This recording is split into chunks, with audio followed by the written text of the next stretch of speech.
Rochefort, la mer est partout présente, mais on ne la voit jamais. L'océan est à 25 km. Donc où est la mer? C'est assez drôle d'ailleurs, parce qu'on a des visiteurs l'été qui viennent nous voir en nous demandant où est la plage. Bon.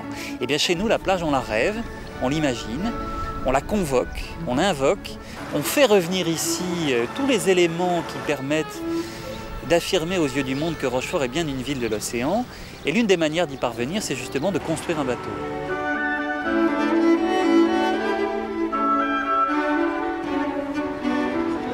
Alors, ça a commencé à la fin des années 80. Comment? C'est tout simple. Le patrimoine maritime de Rochefort se réhabilitait progressivement. Et puis, à un certain moment, on s'est dit, mais tout de même, on va avoir une frustration. On a des bâtiments magnifiques, la corderie, l'artillerie navale, les poudrières, les formes de radeaux, mais on n'a pas de bateau. Il faudra un bateau. Un bateau, pas n'importe lequel, ce sera l'Hermione, réplique de la frégate construite en 1779, ici même à l'arsenal de Rochefort. Un navire qui fit l'histoire, il emmena Lafayette aux Amériques et participa à la guerre d'indépendance de ce qui deviendrait les États-Unis. Navirure 21 est passé de 90 à 100. Réunion de chantier, la 61e du genre. Autour de la table, ils sont charpentiers, ingénieurs navals, experts en marine ancienne, des spécialistes qui font autorité en la matière. Quand ils parlent entre eux, c'est technique et pointu. Le SICA a tendance à être comprimé et donc à ressortir par la... Ah oui, quand on chasse le clou, oui, il surtout ressort. que là, on a une tête carrée, on n'a pas une tête qui est fraisée. Alors, quand ça arrive là, ça chasse latéralement et ça dégueule tout à quoi. Pour corser la difficulté, il a été décidé de reconstruire l'Hermione à l'identique, en respectant au plus près les méthodes traditionnelles et les matériaux d'origine. Folie pure, les passionnés, les vrais, ne s'arrêtent pas à si peu. Techniquement, ça me paraît pas fou du tout, parce que quand on songe qu'à l'époque, il n'y avait pas d'électricité, il n'y avait rien de tout ça. Alors que maintenant, on a des moyens techniques formidables à notre disposition. Non, moi, ça ne m'a pas paru affolant du tout. Les difficultés pour les bateaux, ça existe tout le temps, ça existera toujours. Mais ça n'a pas été quelque chose d'important. Ça n'a pas été quelque chose d'angoissant pour moi, ça, de le faire. Raymond Labbé omet toutefois de nous dire qu'au XVIIIe siècle, 340 ouvriers travaillaient à la construction d'une frégate, sans compter les forçats, taillables et corvéables à merci. Et puis, on avait l'habitude de tels bateaux. Les plans, les techniques étaient maîtrisés, ils étaient produits quasiment en série. En son temps, l'Hermione a été achevée en 6 mois. De quoi faire sans doute rêver l'équipe de charpentiers de l'entreprise Asselin. Le chantier, ils l'ont commencé en 1997. Il ne sera pas terminé avant au moins 2007. Il faut dire qu'ils ne sont qu'une dizaine à travailler et s'ils disposent de moyens techniques modernes, pour ce qui est du tracé et de la pose, c'est du garantie fait main. Qu'est-ce que vous êtes en train de faire là par exemple? L'étape actuelle, donc Julien est en train de fabriquer donc, les courbes de Beau. Vous voyez celle-ci finie. C'est quoi une courbe de Beau? Alors une courbe de Beau, c'est une pièce qui relie le Beau proprement dit à la muraille. C'est-à-dire elle va servir à supporter déjà la charge des canons en contreventement et surtout à tenir le contreventement des bateaux. D'accord, voilà. Et ça a l'air assez compliqué, hein? Voilà, c'est un travail de précision comme le font aussi bien l'équipe. Donc Julien est actuellement, vous voyez, est en train de relever donc, les degrés de la pièce, c'est-à-dire le rond du bateau. Et effectivement, c'est un travail de précision à faire. Vous voyez le résultat, ça demande 1 semaine de travail juste pour la fabrication. Donc je dirais chaque objet est, chaque pièce est un objet d'art. Hein. C'est la valeur de chaque homme qui fera la valeur de ce bateau.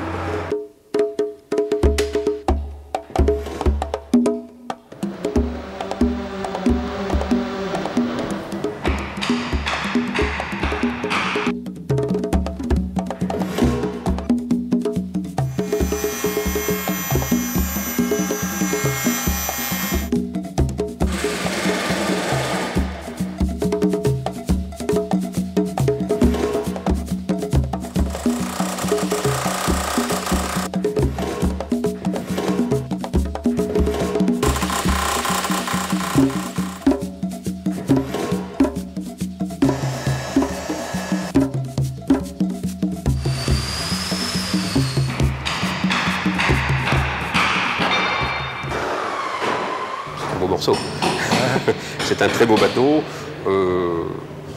On est très impressionné, même si je suis charpentier de navire, même si j'ai fait des bateaux en bois, on est très impressionné par les pièces de bois, par la grosseur du bateau, tout est surdimensionné. On a quand même, là aussi, nous sommes en face d'un bateau de guerre. Quand on voit partout tous les renforts qui existent,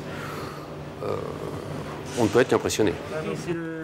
Le problème, c'est l'étanchéité des têtes de clous, qui normalement est assurée uniquement avec un peu d'étoupe, auquel il faudra rajouter un petit peu de mastic pour assurer une étanchéité parfaite, pour éviter que la flotte passe à par-dessus.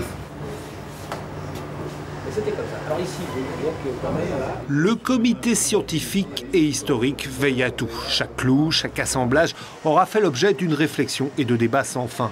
Ces hommes de l'art doivent pourtant faire des concessions, car il ne faut pas l'oublier, l'Hermione devra naviguer, qui plus est, au XXIe siècle. Il est très difficile de faire avec les normes actuelles. Problème de sécurité à bord des navires, problème de flottabilité. Et à l'époque, on ne se souciait pas de tous ces paramètres.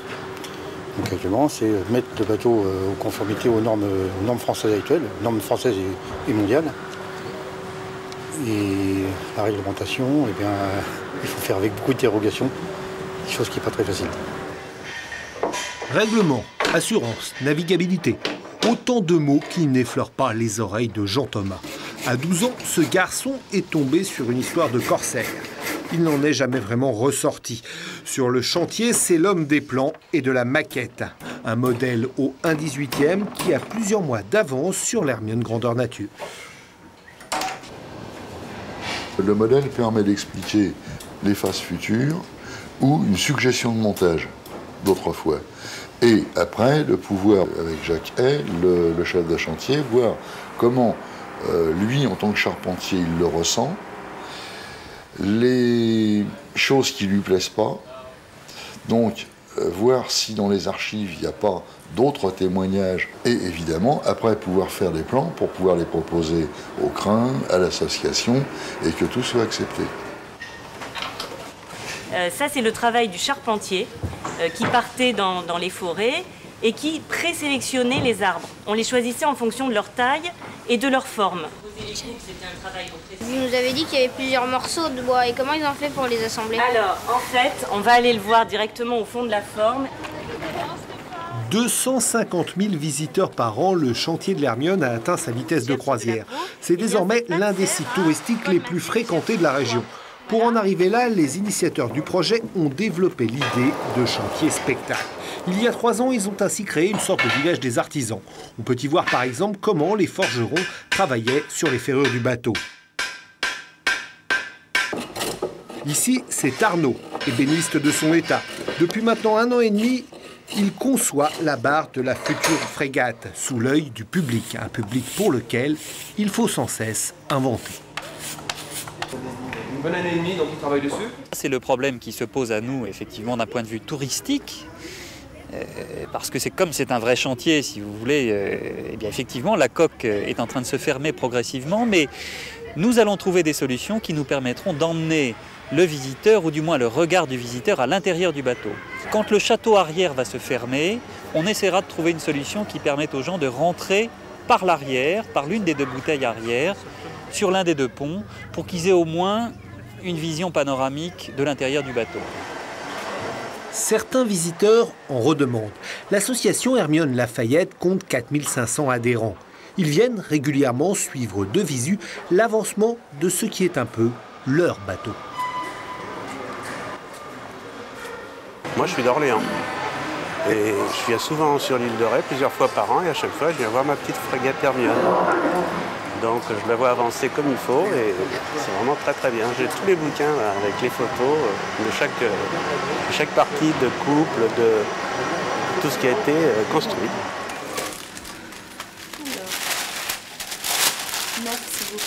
Visiteurs, adhérents, produits dérivés, c'est désormais le public qui assure la majorité du financement du projet. Ensuite, il y a les sponsors et les subventions, régions, départements et villes. Depuis le début de l'aventure Hermione, Rochefort a changé de couleur politique, pas de cap.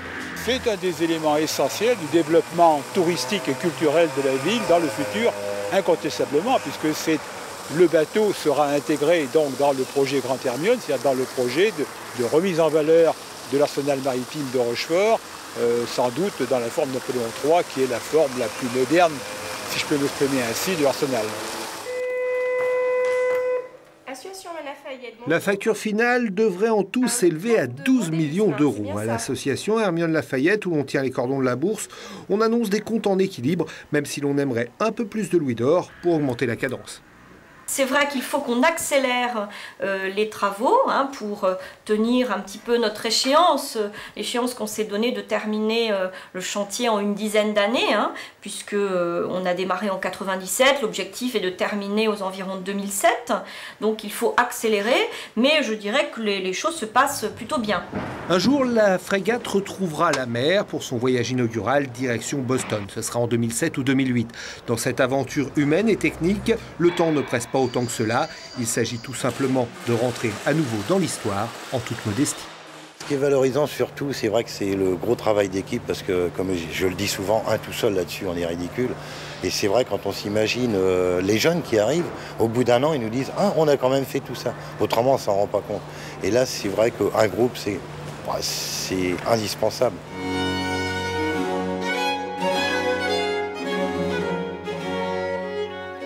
Jamais douté, je ne doute pas encore.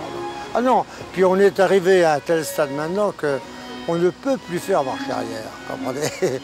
Et je crois que ça serait très mal vu pour tout le monde, par moi, par les charpentiers qui travaillent, par tout le monde. Non, non. La durée peut évoluer en fonction des circonstances financières, etc., etc. Mais le bateau ira jusqu'au bout, ça c'est une certitude absolue.